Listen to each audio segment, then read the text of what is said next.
তো আমরা পড়তে চলেছি কমপ্লিমেন্ট পাথওয়ে। তো কমপ্লিমেন্ট পাথওয়ের প্রথমেই যে দেখো এখানে যে কমপ্লিমেন্ট মানে যে প্রেইজ করা কমপ্লিমেন্ট, তো সেই কমপ্লিমেন্টটা এলাই আছে, এটাকে প্রেইজ করা। আর আমাদের যে কমপ্লিমেন্ট ইমিউন সিস্টেমে পড়বো সেটা এলি আছে কমপ্লিমেন্টে। তো কমপ্লিমেন্ট মানে কি? কমপ্লিমেন্ট মানে হচ্ছে হেল্প করা। হেল্প করছে কাকে? হেল্প করছে আমাদের ইমিউনিটিকে হেল্প করছে। এটা একটা ইননেট ইমিউনিটির পার্ট, এটা ইমিউনিটিকে হেল্প করছে। Complement basically proteins.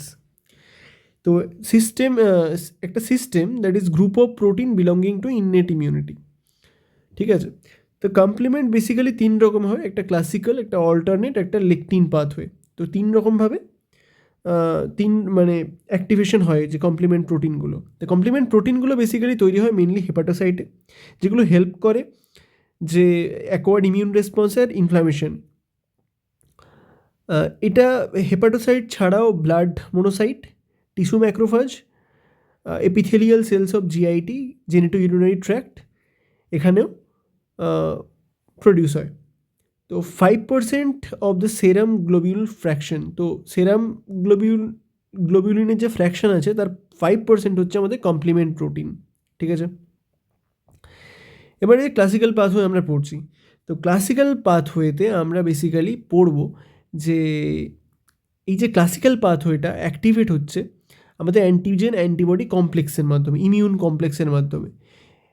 Alone antibody বা অ্যালোন অ্যান্টিজেন এরা কিন্তু কেউ অ্যাক্টিভেট করতে পারবে না, অ্যান্টিজেন অ্যান্টিবডি কমপ্লেক্সই চাই। তো আমরা চলে এসেছি কমপ্লেক্সে, যে অ্যান্টিবডি এই যে অ্যান্টিবডি আর এটা মাইক্রোব মানে অ্যান্টিজেন, ঠিক আছে?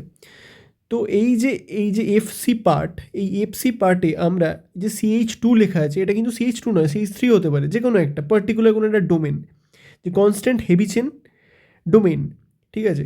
এই ডোমেনে আমাদের C1 প্রোটিনটা এসে যুক্ত হয় সবার প্রথম, ঠিক আছে? তো যুক্ত হলো এখানে C1 প্রোটিন। এবারে C1-এর গল্প হচ্ছে, C1 তৈরি হচ্ছে QRS কমপ্লেক্সের মাধ্যমে, C1Q, C1R আর C1S এর মাধ্যমে। যদি আরেকটু ডিটেলসে বলি, এই যে C1 হচ্ছে একটা C1Q, দুটো C1R আর দুটো C1S এর মাধ্যমে তৈরি, ঠিক? এইগুলো স্টেবিলাইজ করছে ক্যালসিয়াম 2+ এর মাধ্যমে। তাহলে Ca2+ is needed for classical pathway, ঠিক আছে?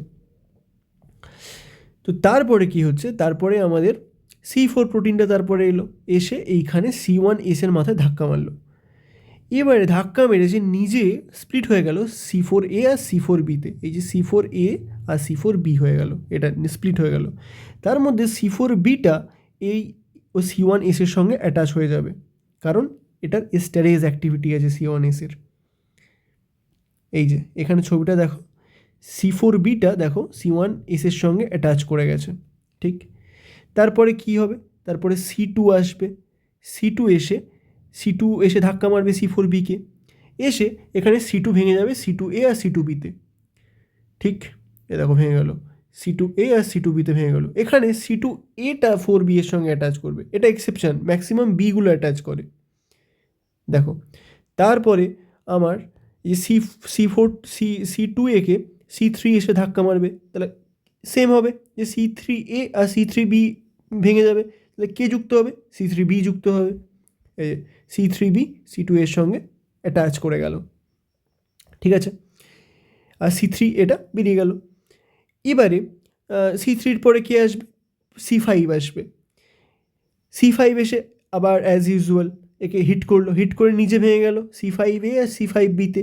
না, এটা কিন্তু আর এর সঙ্গে অ্যাটাচ হবে না, এটা মজা। এইটা কি করবে অ্যাটাচ না হয়ে, এটা কি করবে, it invites C6, C7, C8 আর মাল্টিপল মলিকিউলস অফ C9। এই ছবিতে দেখো, এই C5B আছে, এ ডাকলো কাকে কাকে? C6কে ডাকলো, C7কে ডাকলো, C8কে ডাকলো, আর মাল্টিপল মলিকিউলস অফ C9। দেখো কী তৈরি করলো, ম্যাক কমপ্লেক্স তৈরি করলো। এইগুলো সবাই মিলে একসঙ্গে একটা ম্যাক কমপ্লেক্স তৈরি করলো, মেমব্রেন অ্যাটাক কমপ্লেক্স, ঠিক এই রকম দেখতে হয়।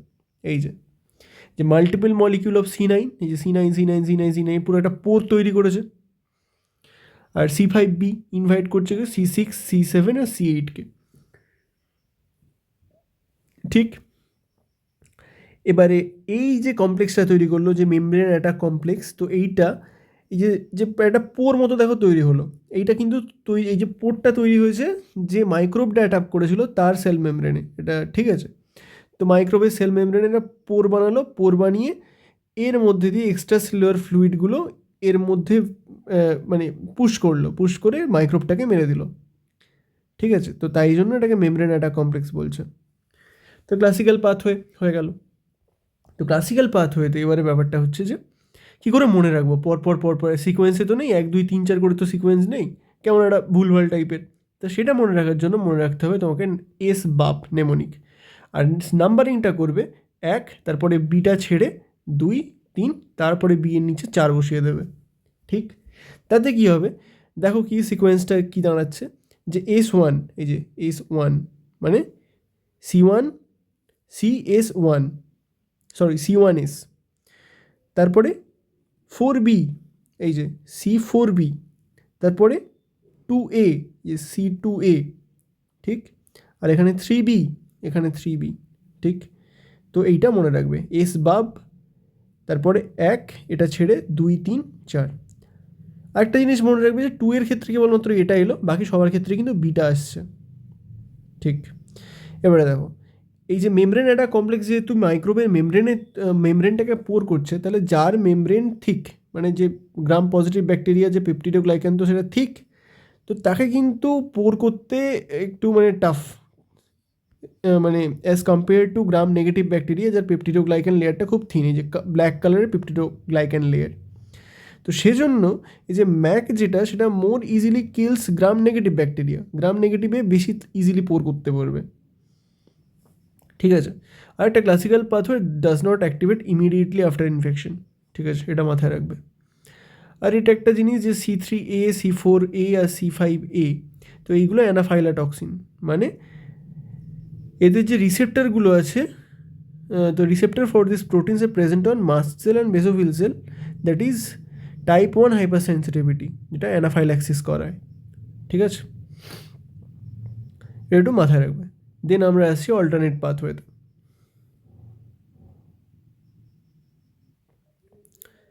এবার আমরা আসছি যে অল্টারনেট পাথওয়েতে। তো অল্টারনেট পাথওয়েতে কী হয়, যে এটা মোস্ট অ্যাবান্ডেন্ট কমপ্লিমেন্ট প্রোটিনই C3বিকে নিয়ে যত গল্প হবার হবে এখানে।